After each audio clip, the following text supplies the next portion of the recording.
तो मैं तैयार हो रहा हूँ और आज एक ट्रिप का प्लान है, तो उसको भी रिवील करते हैं आपके लिए। दद्दा, चल रहे हो महाकालेश्वर उज्जैन दर्शन करने। मेरी पोती संस्कृति का फोन था। मैं उछल कर बैठ गया था। तबीयत ठीक नहीं थी मुझे। सोचा एक बार मना कर दूं कि भाई मेरी तबीयत ठीक नहीं है। लेकिन पता नहीं कहां से कालेश्वर ने पुकारा, बेटा आओ दर्शन कर जाओ, मौका है।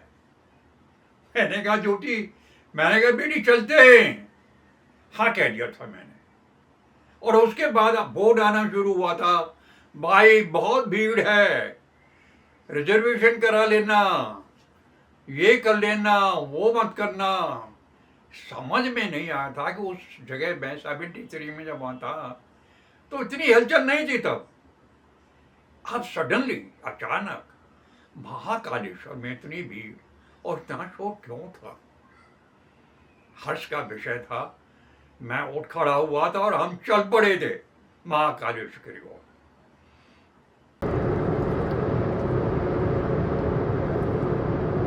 तो ये हम लोग चल रहे हैं मुंबई एक्सप्रेसवे के ऊपर। डेस्टिनेशन मुंबई नहीं है, डेस्टिनेशन हमारा है उज्जैन। पहले इंदौर जाएंगे, इंदौर से फिर उज्जैन जाएंगे। तो घर से निकले थे हम लोग गुड़गांव के लिए। गुड़गांव में बेटी रहती है, दिल्ली से गुड़गांव आए बेटी के पास। और अब हम लोग यहाँ से जा रहे हैं इंदौर और फिर उज्जैन जाएंगे महाकाल के दर्शन के लिए। तो जैसा भी होगा रास्ते में आपको अपडेट करते रहेंगे। ये मुंबई एक्सप्रेसवे है, चलने में मज़ा आ रहा है। सड़क बहुत बढ़िया बनी हुई है अभी तक। कर रखा है। बहुत ज़बरदस्त टोल प्लाज़ा बनाया हुआ है पापा जी, बहुत सुंदर बनाया हुआ है ये। तो ये पहला टोल प्लाज़ा आ गया है, जैसा कि आप देख रहे हैं, बड़ा ही सुंदर बना हुआ है। और टोल पार करने के बाद हम रुकेंगे। जतिन रुका हुआ है, तो लेट्स सी। हो गई ग्रीन, अब हम लोग पार हो गए टोल। पहला हमने क्रॉस कर लिया है और जतिन आगे रुका हुआ है। So we are stopping hair.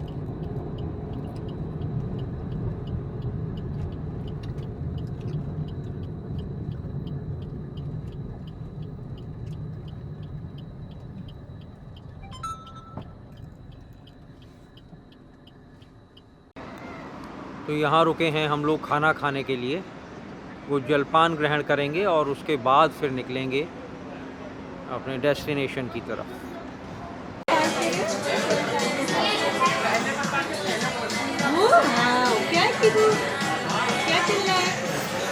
ये कीवी और कीवी के दादाजी, कीवी की दादी जी, कीवी के परनाना, कीवी के मामा, कीवी के मम्मी पापा और ये कीवी की नानी। तो अब सबका जो परिचय है वो कीवी से है।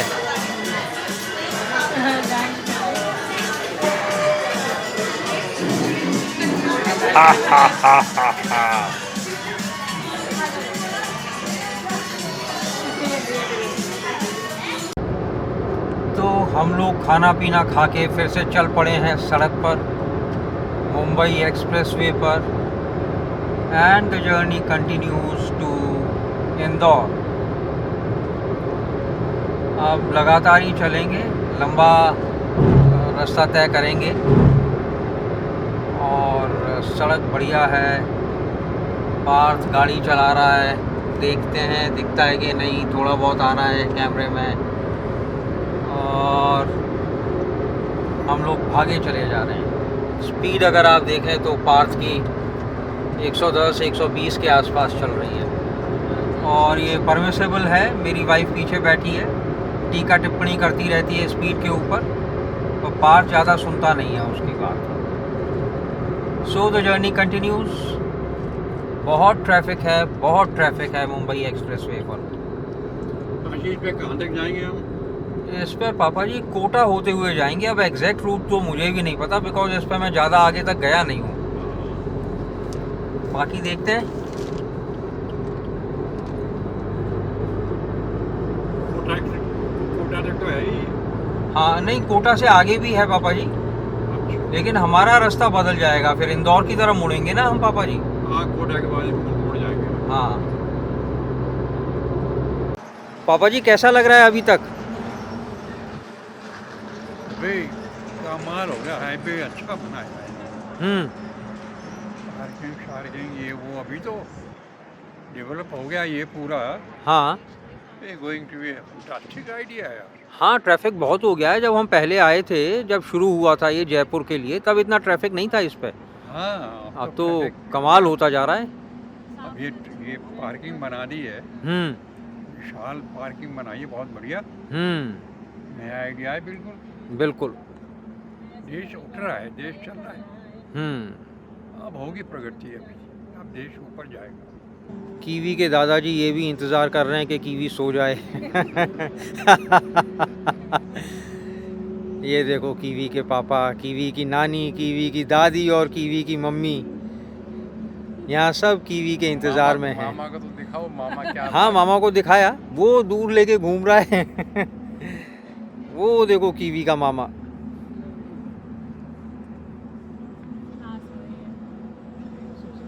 बहुत अच्छी पार्किंग बना रखी है, बड़ा अच्छा रेस्ट एरिया बना रखा है। वो सामने हाईवे है, ट्रक जा रहा है, देखिए। तो कुल मिला के बहुत बढ़िया जगह बना दी है।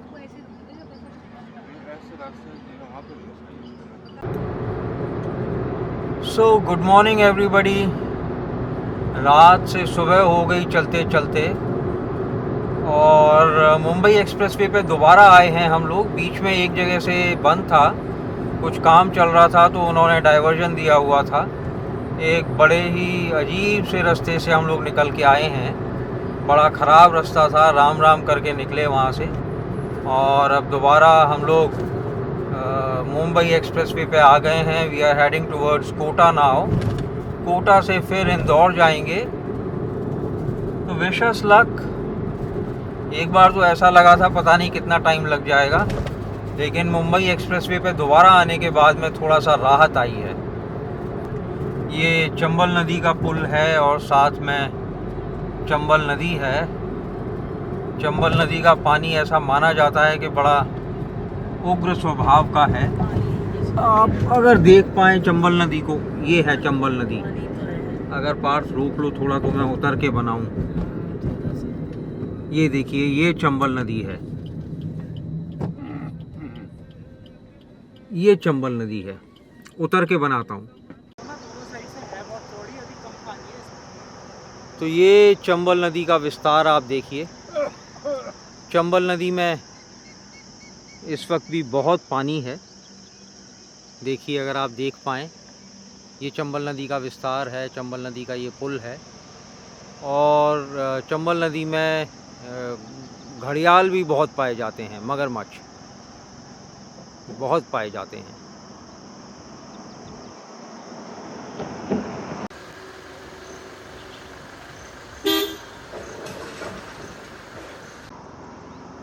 तो ये सूरज निकल आया है। हम पूरब की तरफ देख रहे हैं और हम अपोजिट डायरेक्शन में जा रहे हैं। तो ये देखिए आप, सूरज निकल आया है, सुबह हो गई है, और we are moving towards Kota now. Kota की तरफ जा रहे हैं। ये हमारी वाइफ हैं, ये आगे आ गई हैं। बेटा पीछे चला गया है, रात भर बेटे ने चलाया था। और वो देखिए, अब पीछे बैठ के गेम खेलेगा या सोएगा। ये दरवाज़ा खोलना पड़ेगा जी, ऐसे ठीक से नहीं दिखेगी उसकी शक्ल।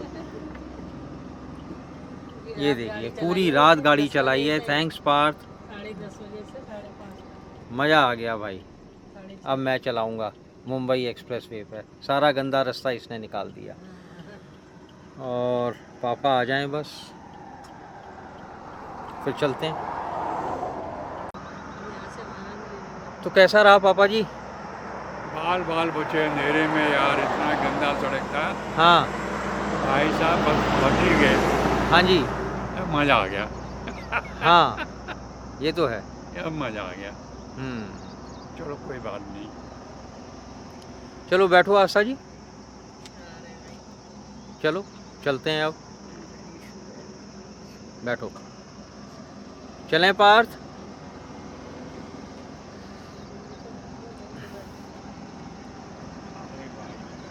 तो अब मेरी बारी है गाड़ी चलाने की। I will be driving now.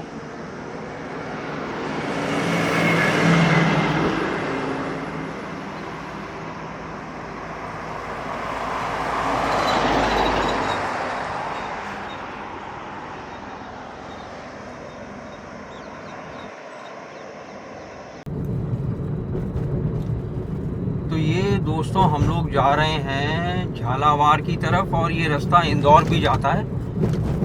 यहाँ खतरनाक घूम है, तो कह रहे हैं थोड़ा आराम से चलिए। और आपकी जानकारी के लिए मैं बता दूं कि ये मुकंदरा राष्ट्रीय उद्यान है, यहाँ पे वन्य जीव हैं।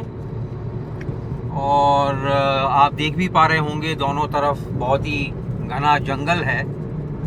तो इस जंगल के बीच से हम लोग गुजर रहे हैं और इंदौर की तरफ जा रहे हैं। इंदौर में हमारा आज स्टे है, और इंदौर से शाम को हम उज्जैन जाएंगे। वहाँ हाँ, दोपहर को इंदौर जाएंगे और वहाँ आज महाकाल के दर्शन करेंगे। तो महाकाल के दर्शन हम करेंगे, आपको करा पाएंगे या नहीं पता नहीं। वहाँ शायद मेरे ख्याल से मोबाइल फ़ोन भी अंदर ले जाना अलाउड नहीं है, but then let's hope for the best. सड़क बहुत ज़्यादा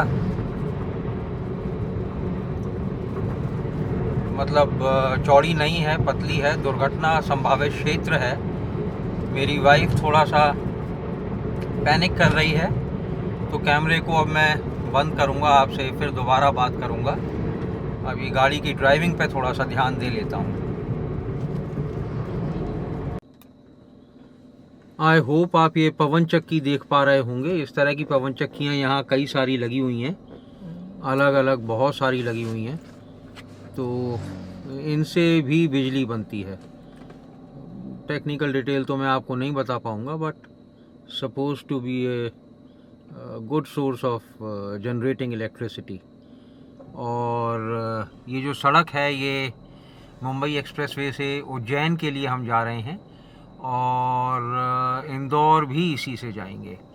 तो फाइनली अब लगता है कि हम और कोई एक्सप्रेसवे से डाइवर्जन नहीं लेंगे। ये जो मुंबई एक्सप्रेसवे से डाइवर्जन अगर नहीं होता तो हम यहाँ काफ़ी पहले आ गए होते और जल्दी पहुँच जाते, लेकिन क्या करें, बीच बीच में कई जगह मुंबई एक्सप्रेसवे बंद है, पूरी तरह से बना नहीं है। तो उस वजह से काफ़ी सारी दिक्कतें हैं। रास्ते में हमें कई बार उतरना पड़ा, फिर मुंबई एक्सप्रेसवे पर चढ़ना पड़ा। तो ये थोड़ा सा दिक्कत वाली बात है। जब तक पूरा नहीं खुल जाता तब तक दिक्कत रहेगी, और पूरा खुलने के बाद फिर ठीक हो जाएगा। तो अब देखिए इस तरफ भी एक पवन चक्की है, आई होप दिख गई होगी आपको। कई सारी पवन चक्कियां हैं यहाँ पे। और बस जी, अब उज्जैन और या इंदौर पहुँच के आपसे फिर दोबारा बात करते हैं। सो फाइनली हम लोग चल के दिल्ली से लगभग 12.5-13 घंटे में इंदौर पहुंच गए हैं। इंदौर में ये वाव क्रेस्ट होटल है, और इसमें रुके हैं। ये जो दूर आपको दिख रही है ये मेरी वाइफ है, और ये मैं हूँ। नज़दीक हूँ तो आपको थोड़ा सा क्लियर दिख रहा होगा। तो एक छोटा सा रूम टूर मैं आपको दे दूँ। This is the main gate entrance. ये कुछ कपड़े वगैरह रखने के लिए है, और यहाँ आप सूटकेसेस वगैरह रख सकते हैं। ये रूम है, अच्छा सुंदर रूम है। ये टीवी है, और ये बेड है। वो मेरी वाइफ है, उससे मुलाकात आपकी अभी कराता हूँ नज़दीक जाके। और ये वॉशरूम है, काफ़ी नीट एंड क्लीन है और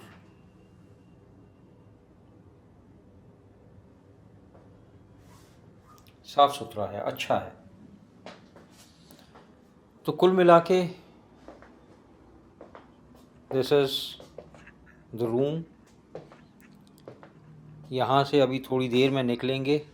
ये बाहर इंदौर आपको नज़र आ रहा होगा यहाँ से। अच्छा शहर है, मतलब जितना मैं अभी देख पाया हूँ, इंदौर वैसे काफ़ी साफ़ सुथरा शहर माना जाता है और है भी, बहुत ही साफ़ और आराम से चलने वाले लोग हैं। हम तो दिल्ली वाले हैं, दिल्ली में तो गदर रहता है। क्यों आस्था जी? हाँ भाई, दिल्ली में तो बहुत गदर है, यहाँ इतना गदर नहीं है। साफ सुथरा भी है और क्लाइमेट भी अच्छा है, मतलब वो गर्मी नहीं है यहाँ पे इतनी।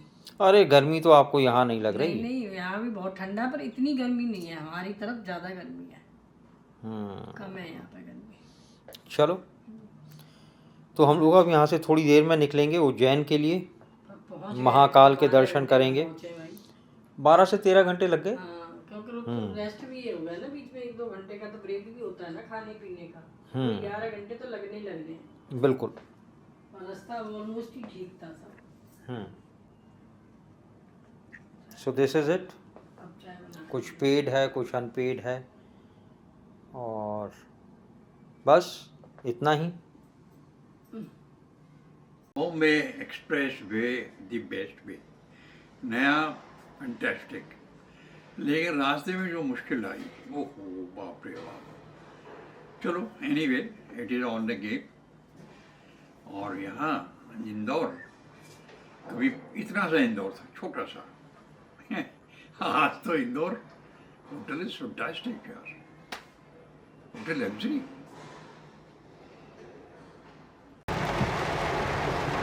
तो हम लोग निकल पड़े हैं। रिक्शे वाले को देखा आपने, किस बदतमीज़ी से चला रहा था। एनीवेज, हम लोग निकल पड़े हैं उज्जैन के लिए। इंदौर से बहुत तेज़ बारिश हो रही है, मौसम में एकदम से बदलाव आया है और महाकाल के दर्शनों के लिए जाना है। हमारा जो टाइम स्लॉट है वो 4 से 5 बजे के बीच का है, तो उसमें लगभग उम्मीद है 1-1.5 घंटे में हम लोग पहुंच जाएंगे। और अब ये पता नहीं है कि वहाँ अंदर कैमरा अलाउड है या नहीं है।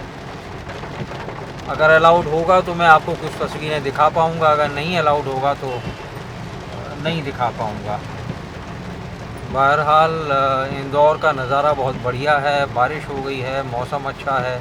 आराम से चलना बेटा, स्कूटर मोटरसाइकिल वालों को थोड़ा सा ऐसे में दिक्कत रहती है।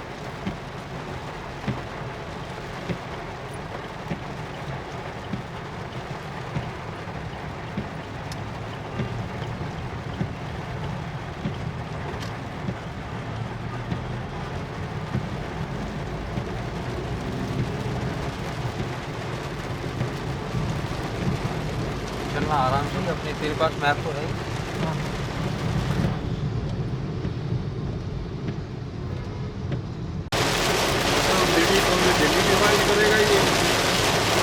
क्या पापा जी? हाँ, आराम से। बहुत तेज़ बारिश हो रही है, बहुत ज़्यादा तेज़। अब ये नहीं कह सकते कि ये मॉनसून है या नहीं है, पर बारिश बहुत गजब की हो रही है आज। हम दर्शन भी कर पाएंगे या नहीं, इसके बारे में भी थोड़ा संशय होने लगा है अब। But then let us hope for the best. और क्या कहें। सबसे बड़ी खामी एक रही, बारिश थी, घनघोर बारिश। उसमें हम ना कैमरा चला पाए, ना फोटो ले पाए, ना कोई रिकॉर्डिंग कर पाए। हो ही नहीं सकता था, पॉसिबल नहीं था। आनंद नहीं आया। एक कसक रहेगी मन में कि कम से कम हम इनके दर्शन किए हैं तो दर्शन का लाभ लेके कम से कम इनके फोटो ही ले लेते, आपको दिखाने के लिए कि हम वहां गए थे। Anyway, believe it, to be true. Ujjain जिसे कहते हैं, इसको कई नामों से पुकारा जाता है। एक वक्त में ये अवंतिका थी, फिर ये अमरावती हुई, उसके बाद उज्जैनी और अब उज्जैन। कहने का तात्पर्य इसका बहुत लंबा पुराना इतिहास है। कालेश्वर की नगरी है। कभी यहाँ विक्रमादित्य का राज्य था। विक्रमादित्य की नगरी थी, और शिप्रा नदी इसके साथ में, इसके आंचल में तभी से बहती आ रही है। और ये भारत का मध्य भाग था, मीन्स नॉर्थ से लेकर दक्षिण तक पूरे में तकरीबन ये बीच का हिस्सा पड़ता है, जहाँ संस्कृति का, व्यापार का, आने जाने का एक तरह का ये केंद्र बिंदु था। विक्रमादित्य के समय में ये एक जग जाहिर एक राजधानी थी, एक सिस्टम था, एक तरीका था, जिसे हमने भी कभी अपनी दादी नानी की कहानियों में सुना था। बैताल पच्चीसी की कहानियाँ और बाकी विक्रमादित्य की जो गौरव गाथाएं थी, वो जवान पे थी, दादी नानी की पे, और बच्चों को सुनाती थी। बीच में कहीं गायब हो गया। ये बीच का जो रास्ता आया, ये कहीं हमें डुबो गया। अशोक का राज भी रहा अवंती में, बाकी राजघराने भी आए, लेकिन ज्यादा चले नहीं। लोग कहते हैं कि ज्योतिर्लिंग जो शिव हैं, जो वहाँ के नायक हैं, जिनकी नगरी है, उन्होंने किसी और को विक्रमादित्य के अलावा चलने नहीं दिया। आज भी कहते हैं यहाँ का जो चीफ मिनिस्टर है, वो कभी रात को उज्जैनी में सोता नहीं है, कहते हैं उनकी सत्ता चली जाएगी। खैर, ये बातें पुरानी हैं, लेकिन उसके बाद जब यहाँ आक्रमण करता आए, सबसे पहले यहाँ वो जो मुगलों का आक्रमण आया, उसके बाद उन्होंने तोड़-फोड़ जो शुरू की उज्जैन में, सत्यानाश उड़ाया, सारे मंदिर ढा दिए, सारी व्यवस्थाएं खराब कर दी, और जो हुआ वो सब लिखा है, वो सब नोट है। फिर अंग्रेज आए, उन्होंने भी कोई कोताही नहीं बरती, हमें पूरी तरह से गुलाम बनाया, हमारे सारे सिस्टम खत्म किए, चाहे वो हमारी पढ़ाई लिखाई थी, हमारी संस्कृति, हमारा व्यापार था, सबको तोड़ डाला। यहाँ तक हमें बांट के छोटे छोटे हिस्सों में खड़ा कर दिया, हमें अपनी पहचान ही बुला दी। बीच में मंदिरों में जाना लोगों ने बंद कर दिया था। लेकिन युग बदली हुआ है, अब युग बदली हुआ है। मैं देख रहा हूं उज्जैन में कितनी हलचल है, मंदिर में कितनी भीड़ है, बादल घिरे हुए हैं, बरसात हो रही है, बिजली चमक रही है, लेकिन भक्तों का उत्साह देखने लायक है। पानी में घुटनों पानी में हम भी चल रहे हैं, दर्शन करने जा रहे हैं, कोई आदमी हिल नहीं रहा।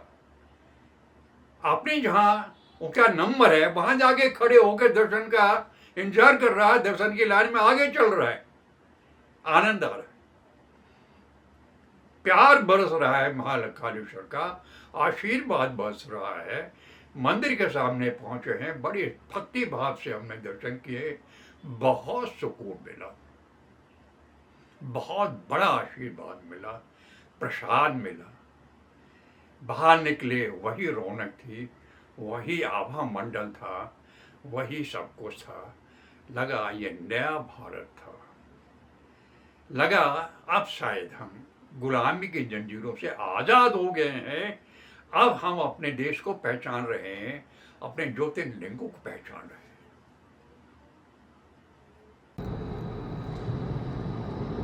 तो हमारा जो स्टे है इंदौर का, वो आज ख़त्म हो गया है। We have checked out of the hotel, और अब हम लोग वापस जा रहे हैं दिल्ली की तरफ।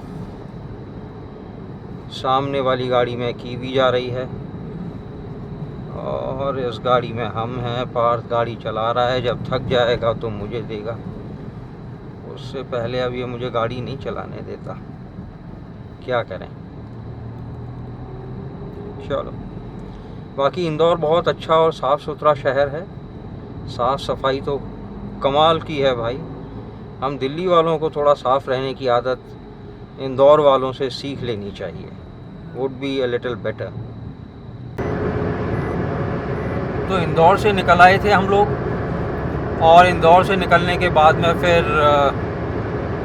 लोकल हाईवे था वहाँ का। नेशनल हाईवे था या लोकल था पार्क? वहाँ लोकल था, फिर नेशनल हाईवे था, और अब हम लोग दोबारा से मुंबई एक्सप्रेसवे पे आ गए हैं। पूरा खुला नहीं है, बीच बीच में कहीं कहीं डाइवर्जन्स हैं, जहाँ डाइवर्जन है वहाँ थोड़ा सा टाइम ज़्यादा लग जाता है, बिकॉज सड़क वगैरह अच्छी नहीं है। जब ये पूरा खुल जाएगा मुंबई एक्सप्रेसवे तो दिल्ली मुंबई के बीच का जो ट्रैवल है वो बड़ा अच्छा हो जाएगा। अभी हम लोग रुके थे, कुछ खाना पीना खाया रेस्ट एरिया में। पेट्रोल पंप था लेकिन वहाँ पेट्रोल अवेलेबल नहीं था, तो रेस्ट एरिया में पेट्रोल अवेलेबल नहीं था, होना चाहिए, पर होगी कोई रीज़न, गाड़ी नहीं आई होगी या कोई बात होगी। तो बाकी बढ़िया हो गया है मुंबई एक्सप्रेसवे, और अब मौसम भी अच्छा हो रहा है, धूप नहीं है, और अगर ऐसा ही मौसम रहेगा तो सफ़र बड़ा अच्छा कट जाएगा। हमें ध्यान रखना पड़ेगा कहाँ पेट्रोल मिलेगा, बिकॉज थोड़ा कम रह गया है।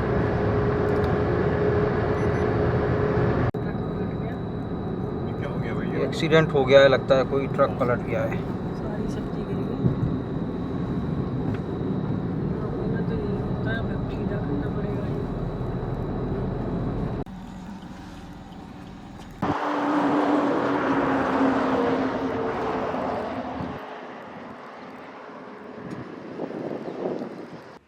भारत के 12 ज्योतिर्लिंगों में से ये उज्जैन वाला एक ज्योतिर्लिंग है। इसकी सबसे बड़ी खासियत बताते हैं कि इसका जो प्रतिमा है उसका मुंह दक्षिण की ओर है। पता नहीं इसमें क्या कोई पेच है या कोई करिश्मा है या कोई और बात है, लेकिन ये बाकी और ज्योतिर्लिंगों से अलग है। इसकी महिमा भी कहते हैं ज्योतिर्लिंगों में सबसे ज्यादा है।